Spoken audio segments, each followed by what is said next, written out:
ఏం ప్రభువా, నీ కోసమే కదా నేను పరిచయం చేస్తున్నా.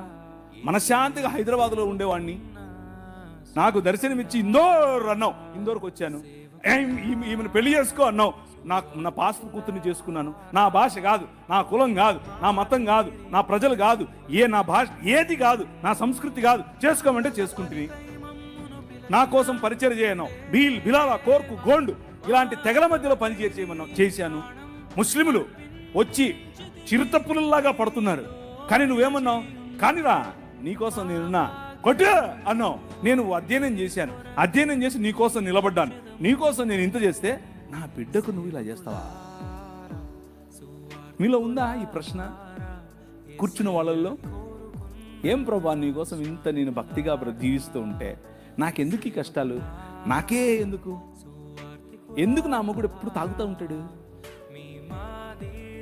ఎందుకు నా భార్య ఎప్పుడు నా మీద సరుగుతూ ఉంటుంది? ఎందుకు నా పిల్లలు నా మాట వినరు? ఎందుకు నా ఆర్థిక ఇబ్బంది నాకే ఎందుకు? ఉందా ఈ ప్రశ్న మీలో?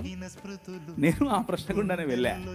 హబక్కూకు గ్రంథంలో హబక్కూకు మఠం వేసుకొని గోపురం ఎక్కుతాడు, గోపురం ఎక్కి కూర్చుంటాడు. నువ్వు నాకు చెప్పాల్సిందే, నేను వదలను. ఎందుకని? ఈ అవినీతి పరులు వచ్చి మాకు తీర్పు తీర్చడం ఏంటి?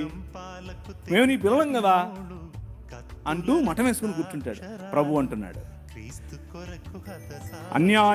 అన్యాయము చేసే వారి యొక్క తలల పైన ఈటెలు దించడానికి నేను బయలుదేరాను. చూస్తూ ఉండు, సంవత్సరములు గడిచిపోతూ ఉంటాయి, కానీ నా కార్యము నూతన పరుస్తూ ఉంటుంది. సమస్తాన్ని నూతనం చేయటానికి నీ రాజు బయలుదేరాడు. ఆ మాట మాట్లాడు.